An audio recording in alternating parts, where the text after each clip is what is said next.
Hello and welcome to A Tribe Called Cars. My name is Ben Griffin, and today this video is all about the Xbox Series X, the latest console from Microsoft that is coming hopefully later this year. Let the console wars begin. Now in this video, this is not going to be anything fancy in terms of editing. I'm going to be playing No Man's Sky because I find it peaceful, and sometimes I want to do something that doesn't involve cars. I know, shock horror.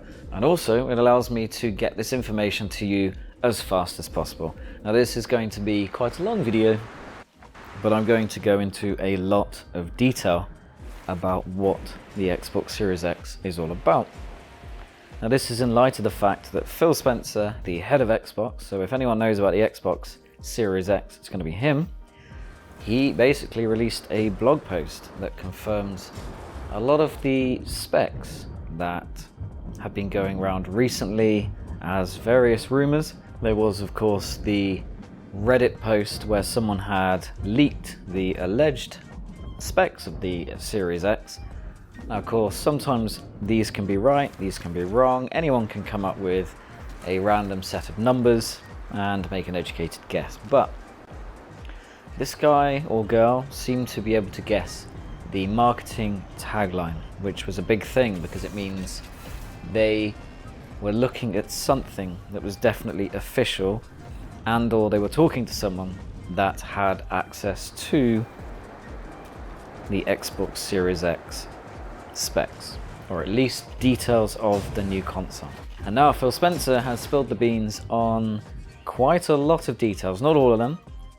As I guessed, and as he said, we're going to have to wait till E3 in June, early June, to find out all the details. And that makes sense. If they give everything away now, it's not going to be as exciting. But maybe the leak has forced their hand a bit and made them decide to go official a little earlier. I'm not entirely sure what the reasoning is, but we have quite a lot of stuff to talk about, so let's get on with it. I'll just very quickly read you what the start of the blog says, because that gives you a bit of a tone as to what the new Xbox is going to be about.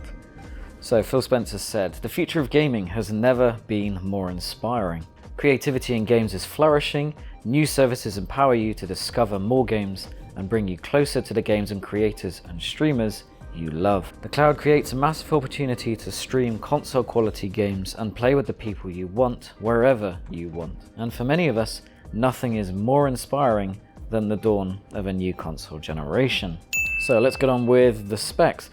As I wrote in my Xbox Series X versus PS5 article, the Xbox Series X uses AMD's latest Zen 2 CPU central processing unit, as well as the RDNA2 architectures. And that basically gives the Xbox Series X 4 times the processing power of an Xbox One. In fact, it's twice that of the 4K capable Xbox One X, and more than 8 times the original Xbox One. Now this is in terms of the graphics processing unit.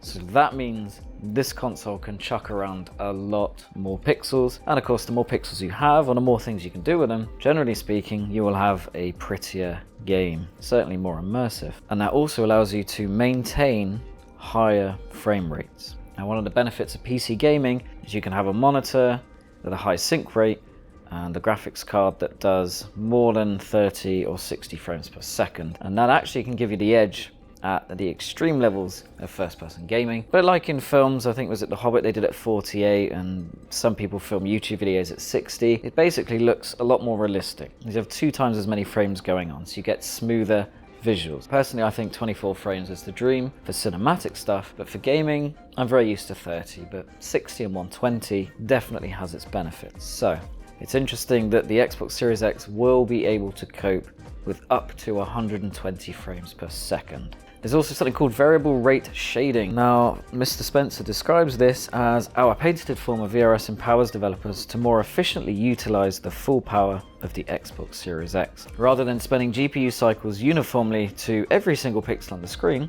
they can prioritize individual effects on specific game characters or important environmental objects. This technique results in more stable frame rates and higher resolution with no impact on the final image quality.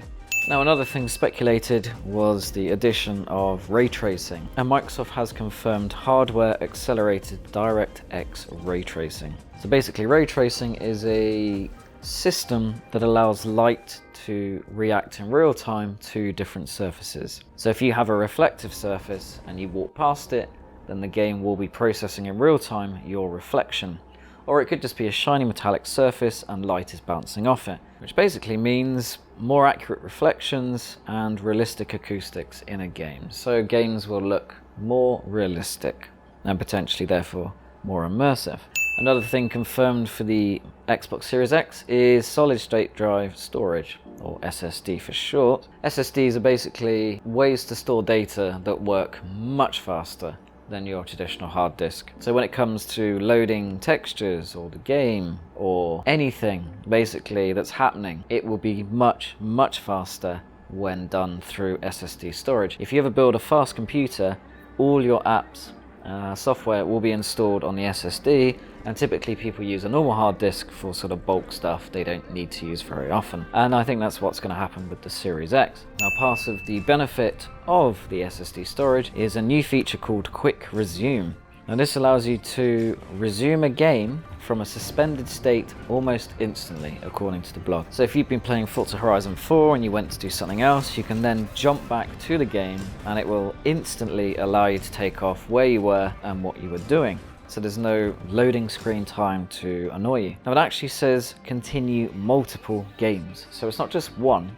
It means you could be playing Forza for a bit, change your mind, play Forza Motorsport 8, change your mind, jump to No Man's Sky. And all of them should, in theory, load instantly. So there's no waiting around. That's quite a nice feature. It's not groundbreaking, but it is convenient, and it will help undo the annoyance of having to wait for giant software updates. A little bit anyway.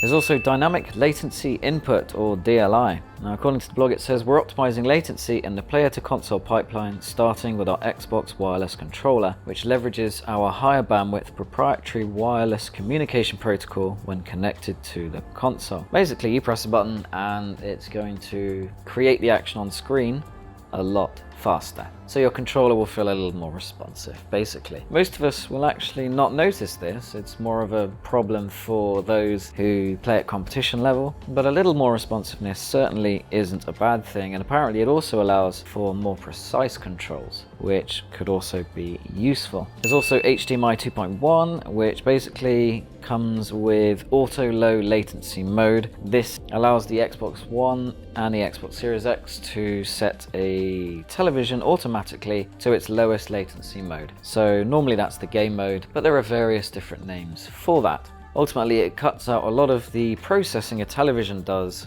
on the fly to improve the image. And of course, that can really slow down what's happening on screen and what you're doing with the controller. So auto low latency mode will allow you to go into the mode that cuts that down the most, which is pretty cool. There's also variable refresh rate, or VRR. Now, according to the blog, VRR synchronizes the display's refresh rate to the game's frame rate, maintaining smooth visuals without tearing. This, according to Microsoft, ensures minimal lag and the most responsive gaming experience. So whatever the game's frame rate is, the display will synchronize to that. Now, here's a really important bit of information. The Xbox Series X has support for up to 120 frames per second. So that's 4 times more than your 30 frames you get on the standard Xbox One. Now, this is good if you want extra realism, because the more frames you have, the less cinematic, the more like real life, but also it's good for fast-paced games. In fact, sometimes you can actually be at a disadvantage with fewer frames because you have a smaller time to react. So at 120, that can actually give you a bit of an edge. Not noticeable for most players, but it can definitely improve the experience for everyone, certainly with the smoothness, but generally just making things a little more realistic. Now, backwards compatibility is another big thing that Microsoft has been banging on about, and it makes sense because it went from being a hardware company to a software one. And I don't blame it, given that the Xbox One sold, I think, they've never really officially released figures, but certainly much less than the PS4. Not that it matters though, because they make a lot of money through Xbox Live, and of course if the Xbox Series X supports all games from all consoles from the Microsoft back catalogue, then wow, you can pretty much upgrade when you want and you're not worried about losing your games from the past. So that's pretty cool. Now 4 generations of gaming have been promised. That includes the Xbox 360 and original Xbox games. Also, your favourite games, including titles in Xbox Game Pass, will benefit from steadier frame rates, faster load times, and improve resolution and visual fidelity, according to Phil Spencer. And interestingly, that's without any work from the developers. So all games, regardless of whether developers still exist or can be bothered, will look better. Usefully, Xbox One gaming accessories will also work. So you don't need to buy fancy new headphones or controllers if you use something from Scuff, for instance. Any of that, it will work with the Series X. So that's cool. No need to buy new things. You can enjoy what you've got now. And I like that. It's a bit annoying when you're spending what will probably be £400–600 on a console to then have to buy all the other stuff again. It's just not feasible for a lot of gamers. So I'm glad that they should all play nice without having to buy anything new. And there's also something called smart delivery. So basically what this does is when you buy a game, it will make sure you get the right version of it for the console you're playing on. So whether you're playing this on the original Xbox One or Series X, you will be getting the version that matches your console. So in the case of the Series X, it will be the one that's more visually impressive and has more frame rate options, that kind of stuff. But those on the Xbox One won't be missing out. It just won't look as pretty. There's also Xbox Game Pass, which already exists, but that is going to continue with the Series X, and Halo Infinite is going to be one of those games. So there you have it, guys. That was rather long-winded, but that is everything that we know about the Xbox Series X at the time of making this video. I'll probably do more of these as more details emerge, because I mean, it's a new Xbox, and I love the Xbox, and I'll probably do the same for the PlayStation 5 as well when Sony starts to release more concrete details. I think the big takeaway with this generation is whether you actually need to upgrade, because from what it sounds like, games will work on all consoles. So what's going to happen is, I imagine fewer people will upgrade to the Xbox Series X straight away. Those that really want the better visuals will, and eventually over time, if the price falls or people just get a little bored of their Xbox One or Xbox One X, will then follow suit. And that's fine. No one's really losing out in particular. It's just if you want the best gaming, the fastest gaming from Microsoft, then you're going to want to get the Xbox Series X. And on that note, there's not been any further mention of the release date. The coronavirus has been mentioned as something that could delay this console launch. May be true, may not be true,